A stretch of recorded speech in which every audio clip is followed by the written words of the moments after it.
আসসালামু আলাইকুম, সবাইকে আবার স্বাগতম আমার চ্যানেলে। আমি মোহাম্মদ শরীফুল ইসলাম টুটুল। আজকে আমি আপনাদের কিছু প্র্যাকটিক্যালি কাজকর্ম দেখাবো। তার মধ্যে প্রথমে আমরা চলে যাই হচ্ছে নবম শ্রেণীর প্রথম অভিজ্ঞতা ডিজিটাল আগামীর প্রস্তুতি এর দ্বিতীয় সেশনে। এই দ্বিতীয় সেশনে আমরা জানতে পারবো একটি প্র্যাকটিক্যালি যে বিষয়, সেটি হচ্ছে কিভাবে গুগল ডক্সের ভিতরে ভয়েস কমান্ডের মাধ্যমে লিখতে হয়। তো কিভাবে ভয়েস কমান্ডের মাধ্যমে লিখবে শিক্ষার্থীরা, সেই বিষয়টি আমরা হাতে কলমে এখন দেখব। আমরা জানি যে গত সেশনে সেশন 1-এ আমরা স্টুডেন্টদেরকে একটি বাড়ির কাজ দিয়েছিলাম এবং সেই বাড়ির কাজটি তারা করে নিয়ে এসেছিল, যেখানে কতগুলো প্রতারণার বিষয়গুলো তারা পয়েন্ট আকারে লিখে নিয়ে আসছিল এবং সেগুলোকে এখন আমাদের একটি গুগল ডক্সের ভিতরে অথবা মাইক্রোসফট অফিস ওয়ার্ডে সারিবদ্ধভাবে লিখতে হবে। তো সেই কাজগুলো করার জন্য সহজ উপায় হচ্ছে গুগল ডক্স ব্যবহার করে ভয়েস কমান্ডের মাধ্যমে সেগুলো বাংলায় লেখা যায়। এবং কিভাবে লিখতে হবে সেই বিষয়টি চলুন আমরা আর দেরি না করে দেখে ফেলি। প্রথমত আপনাকে 3টি জিনিস মাথায় রাখতে হবে।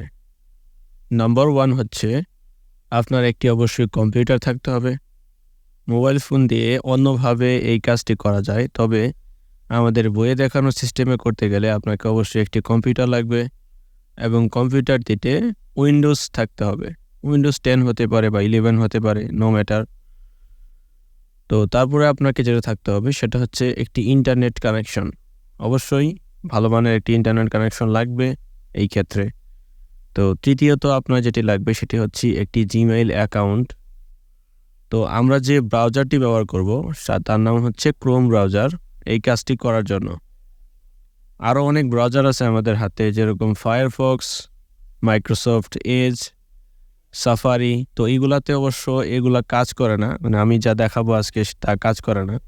তা শুধুমাত্র কাজ করে হচ্ছে ক্রোম ব্রাউজারে। তো আমরা হচ্ছে নিচে এই যে ক্রোম ব্রাউজারটি আমাদের এখানে দেওয়া আছে, তো আমরা এটা এখান থেকে ওপেন করব। আর যদি এখানে না থাকে আপনার এখানে, তো বাইরে অবশ্য শর্টকাট হিসেবে ক্রোম ব্রাউজার এদিকে থাকবে।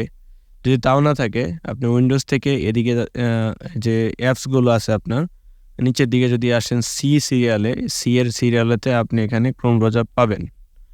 আর যদি তাও না পান, নিচে জি এর সিরিয়ালে পাবেন গুগল ক্রোম ব্রাউজার, এই যে দেখা যাচ্ছে। যদি তাও না পাওয়া যায়, তাহলে এই নিচে সার্চ বার আছে, এখানে জাস্ট CHROME লিখলেই আপনার ক্রোম ব্রাউজারটি এই জায়গায় শো করবে এবং আপনি জাস্ট একটা ক্লিক করলেই এটা ওপেন হয়ে যাবে।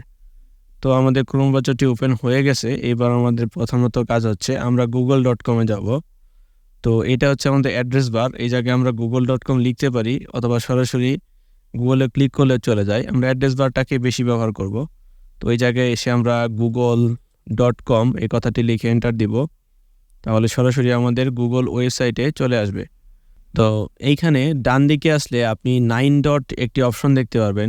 এদিকে ডান দিকে উপরে কোণাতে আমার মাউসটি যেদিকে নাড়াচাড়া করতেছে সেখানে। তো এখানে জাস্ট একটা ক্লিক করবেন। ক্লিক করলে অনেকগুলো অ্যাপস দেখতে পারবেন। তো প্রথমত যেটা বলছিলাম যে আপনার একটি অ্যাকাউন্টে লগ ইন করা থাকতে হবে, যেটা ডান দিকে এই যে আইকনে দেখা যাচ্ছে। তো এখানে হচ্ছে আমার 2টা অ্যাকাউন্ট লগ ইন করা আছে। তো চাইলে আপনি আপনার অ্যাকাউন্ট লগ ইন করে নেবেন। তো তারপর দ্বিতীয়ত হচ্ছে আমাদের কি করতে হবে, 9 ডটে ক্লিক করতে হবে। ক্লিক করলে বিভিন্ন অ্যাপস আসবে আমাদের সামনে। এগুলো হচ্ছে গুগলের ফ্রি অ্যাপস অনেকগুলো। তো সবগুলো বিভিন্ন কাজে ব্যবহৃত হয়। তো আমরা যেটা ব্যবহার করবো আজকে সেটা হচ্ছে ডক্স নামে যেটা। তো প্রথমে ক্লিক করার পর নিচের দিকে যদি আসলে এইখানে দেখবেন ডক্স নামে একটি বাটন আছে। তো এই বাটনে ক্লিক করবেন। যদি আমার ভিডিওটা দেখতে একটু অসুবিধা হয়, মনে হয় যে এই জিনিসটা কঠিন লাগতেছে, তাহলে ভিডিওটাকে একটু পিছনে টেনে একটু পিছনে নিয়ে আসেন, আবার সামনে প্লে করে আবার একটু বোঝার চেষ্টা করেন। আশা করি বুঝতে পারবেন। তো এই যে ডক্স নামের যে অপশনটি আছে, এই অপশনটিতে আমরা জাস্ট একটা ক্লিক করব।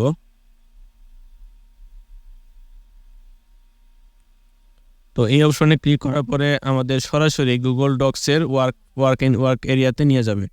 তো এটা হচ্ছে গুগল ডক্সের ওয়ার্ক এরিয়া। তো এই জায়গাতে হচ্ছে আমরা নতুন একটি ডকুমেন্ট তৈরি করতে পারবো এবং আগের এই যে রিসেন্ট ডকুমেন্টস, আগের যে ডকুমেন্টগুলো আছে আমরা বানাইছি ওইগুলোকে এই জায়গায় দেখতে পারবো। তো আমি আগে বিভিন্ন কাজকর্ম করেছিলাম। তো আমি এখন যে করব, আপনারা যা করবেন, স্টুডেন্টরা যা করবে তা হচ্ছে এই দিকে যে প্লাস আইকনটা আছে, মানে হচ্ছে ব্ল্যাঙ্ক ডকুমেন্ট, এই অপশনটিতে জাস্ট একটা ক্লিক করব। ক্লিক করলে সরাসরি আমাদেরকে নতুন একটি ডকুমেন্টের ফাইল ওপেন করে দিবে। তো এখান থেকে আমাদের কিছু কিছু জিনিস একটু জানা প্রয়োজন। সেটা হচ্ছে উপরে দেখেন আনটাইটেলড ডকুমেন্টস নামের একটি অপশন আছে। তো এইটা এখানে ক্লিক করা যায়, মাউস নিলে দেখবেন চারদিকে একটা কালো বর্ডার আসে, এখানে ক্লিক করা যায়। ক্লিক করে আমরা যে ফাইলটি তৈরি করব সেই ফাইলের একটি নাম এখানে দেওয়া যায়। তো আমরা প্রথমত এখানে একটা নাম দিয়ে নিচ্ছি। তো আমরা নাম দিচ্ছি হচ্ছে টেস্ট, জাস্ট টেস্ট নামটি আমরা এই জায়গায় দিলাম। আপনারা যে কোনো নাম দিতে পারেন, যদি আপনার প্রজেক্ট থাকে একটা নির্দিষ্ট সেটা নাম দিতে পারেন, অথবা স্টুডেন্টরা যখন শিখবে তাদের যে ওয়ার্কগুলো করে নিয়ে আসবে সেই ওয়ার্কের টাইটেলটা এই জায়গায় থাকবে। তো তারপরে এদিকে দেখেন ফাইল নামের একটি অপশন আছে। তো এইখান থেকে হচ্ছে আপনি চাইলে এটাকে ডাউনলোড করতে পারবেন, মানে এই ডকুমেন্টটাকে ডাউনলোড করতে পারবেন, অন্য ডকুমেন্ট ওপেন করতে পারবেন, নতুন একটা ডকুমেন্ট নিতে পারবেন, আরও অনেক কিছু আছে, জাস্ট আপনারা একটু চেক করে নেবেন এই জায়গায় এসে। এডিট অপশনে গেলে হচ্ছে আমরা আনডু করতে পারবো, রিডিউ করতে পারবো, মানে এক ধাপ আগে এক ধাপ পিছনে যেতে পারবো, কপি কাট এগুলো করতে পারবো। তো আরও অনেক কিছু আছে। টুলস নামের যে অপশনটি আছে এটা দিয়ে হচ্ছে আমরা কাজ করবো আজকে। তো প্রথমত আমরা এগুলো সম্পর্কে একটু হালকা জেনে নিলাম, আপনারা একটু ঘেটে ঘেটে দেখবেন। তো আমরা যে মাইক্রোসফট অফিস ওয়ার্ডে কাজ করে অভ্যস্ত, সেখানে বিভিন্ন টুলস ছিল, যেমন হচ্ছে এই যে টেক্সটের ফন্ট সিলেক্ট করা, ছোটো বড়ো করা, ফন্টের সাইজ, বোল্ড করা, ইটালিক করা, আন্ডারলাইন করা, কালার করা, তারপর হচ্ছে হাইলাইটিং কালার করা, বুলেট করা, এগুলো সব সেম টু সেম এই জায়গায় আছে। আর একটু অ্যাডভান্স আর কি। এখানে চাইলে নিজস্ব কিছু এক্সটেনশন অ্যাড করে, নতুন নতুন অ্যাডন্স অ্যাড করে, প্লাগইনস অ্যাড করে আরও অ্যাডভান্স কাজ এখানে করা যায় চাইলে। তো যদি আপনার এমন হয় যে আপনি হচ্ছে অফিসে একটা কম্পিউটার আছে, বাসায় একটা কম্পিউটার আছে, বা অন্য কোথাও আরেকটা কম্পিউটার আছে, তো সবগুলো কম্পিউটারে যদি মাইক্রোসফট অফিস ওয়ার্ড ইনস্টল করা থাকে, তো সেই ফাইলে যদি একটা ফাইল যদি 3টা কম্পিউটারে কাজ করাতে চান, সেক্ষেত্রে আপনাকে পেন ড্রাইভে করে নিয়ে যেতে হয়। সেক্ষেত্রে এইখানে একটা সুবিধা দিচ্ছে হচ্ছে গুগল ডক্স, যেটা গুগল ডক্সে যদি আপনি একবার লিখেন সেটা অটোমেটিক্যালি সেভ হয়ে থাকে। আপনি চাইলে এই জিমেল সবগুলাতে কানেক্ট করে যখন তখন যে কোনো জায়গায় যাবেন সেই কম্পিউটারে জিমেল কানেক্ট করে যখন তখন আপনার ওই ফাইলটাকে ওপেন করে কাজ করতে পারবেন। আর গুগল ডক্সের সবচেয়ে বড় সুবিধা হচ্ছে আপনি যা লিখবেন, লেখার পরে অটোমেটিক দেখবেন এখানে সেভিং হচ্ছে। আমি কিন্তু কোথাও সেভ করতেছি না, অটোমেটিক সেভড টু ড্রাইভ হয়ে যাবে। তখন আপনি যাই করেন না কেন সেটা অটোমেটিক সেভ হয়ে যায়। সেক্ষেত্রে সুবিধা কি, ধরেন আপনি অনেক বড় একটা প্যারাগ্রাফ লিখতেছেন, মাঝখানে লেখার পরে হঠাৎ করে কোনো এক সমস্যাজনিত কারণে আপনার কম্পিউটার বন্ধ হয়ে গেল, সেক্ষেত্রে কি হবে, যে পর্যন্ত লিখছিলেন সেই পর্যন্ত সেভ হয়ে থাকবে।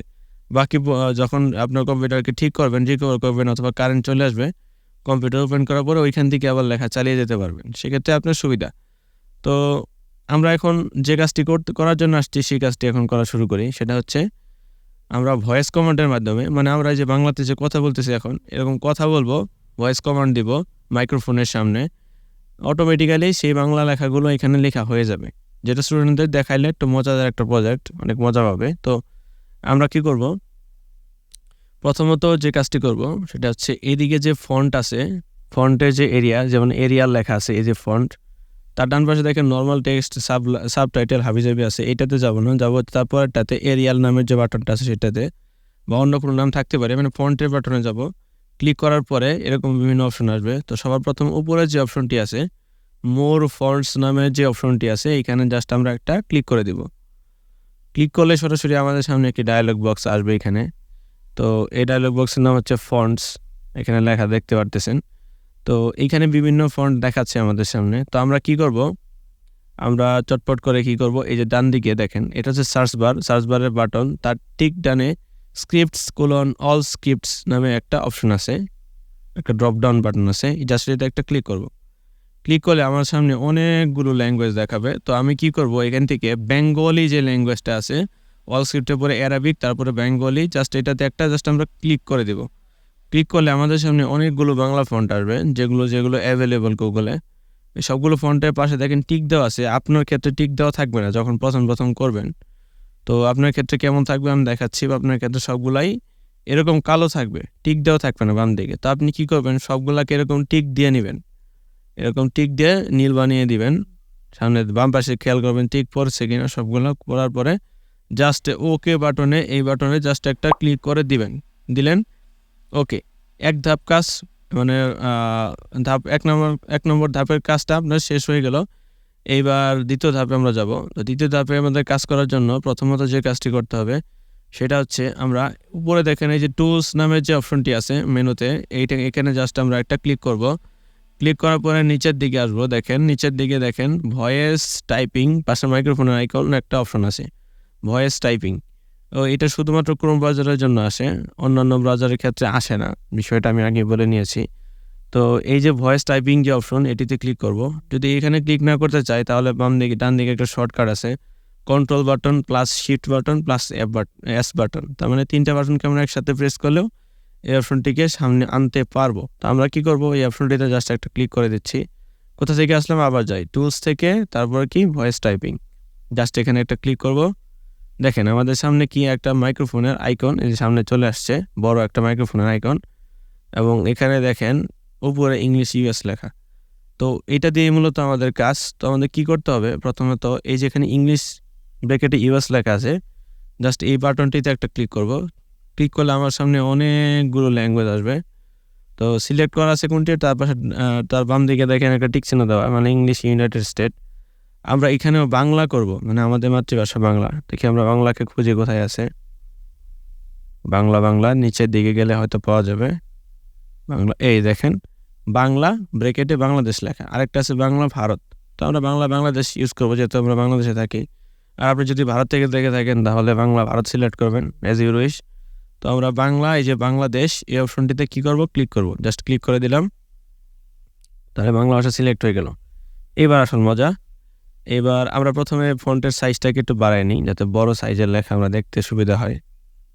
24 সাইজের লেখা দিলাম।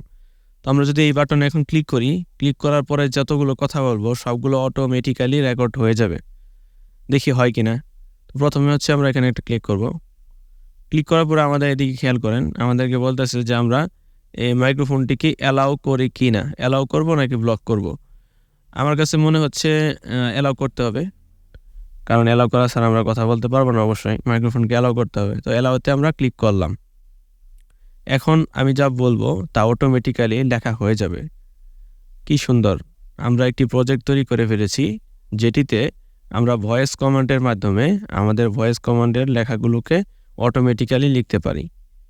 তো এইভাবে হচ্ছে আমরা আমাদের লেখাগুলোকে একটি ডকুমেন্ট ফাইলের মধ্যে সুন্দর করে লিখে ফেলতে পারবো শুধুমাত্র ভয়েস কমান্ড দিয়ে। তো আমরা যখন আবার এটিতে ক্লিক করলাম তখন কি আমাদের লেখা থেমে গেল। তো এখানে একটু খেয়াল করার বিষয়, অনেকের মনে প্রশ্ন আসতে পারে যে আমরা তো অনেক কিছু বললাম কিন্তু এর মাঝখানে কোনো দাঁড়িয়েও নাই কমাও নাই, সেক্ষেত্রে কি করব। তো আমরা যেহেতু বাংলা ভাষায় কথা বলি এবং গুগল কোম্পানি অবশ্যই বাংলা ভাষাভাষী না, তো তারা ইংলিশের জন্য মূলত ডেভেলপ করছে, এটি বাংলার জন্য অত ভালোভাবে ডেভেলপ করতে পারেনি। তো সেক্ষেত্রে আমাদের দাড়ি কমা যায় আমাদেরকে বুঝে বুঝে নিজে দিয়ে দিতে হবে। যেমন লাস্টে হচ্ছে আমাদের দাড়ি হবে, তো দাড়ির জন্য আমাদের বাংলা ফন্ট চেঞ্জ করে এখানে একটা দাড়ি দিয়ে দিতে হবে। তো এটা আমাদের হাতে করতে হবে, যেখানে কমা প্রয়োজন দাড়ির প্রয়োজন এটা আমাদের হাতে দিতে হবে। কিন্তু আমাদের এতগুলো লেখা, এগুলো জাস্ট আমরা মুখ দিয়ে বলে লিখে ফেলতে পারি। তো এই ছিল আমাদের বইয়ের সিলেবাস অনুসারে যে প্রথম টপিক দ্বিতীয় সেশনের, যে কীভাবে ভয়েস কমেন্টের মাধ্যমে লিখতে হয়। তো অন্য আরেকটি টপিকে আপনাদের সাথে দেখা হবে ইনশাল্লাহ। সেই পর্যন্ত ভালো থাকবেন, সুস্থ থাকবেন। আসসালামু আলাইকুম। এবং হ্যাঁ, অবশ্যই আমার চ্যানেলটিতে সাবস্ক্রাইব করে দিবেন আরও ফিউচারে এরকম নতুন ভিডিও পাওয়ার জন্য। শুধুমাত্র যে বই রিলেটেড ভিডিও করি তা না, বিভিন্ন টেকনোলজি রিলেটেড ভিডিও করার চেষ্টা করি। তো আপনাদের সাবস্ক্রাইব, লাইক, কমেন্ট এগুলো আমাকে ইন্সপিরেশন দিবে নতুন ভিডিও তৈরি করার জন্য।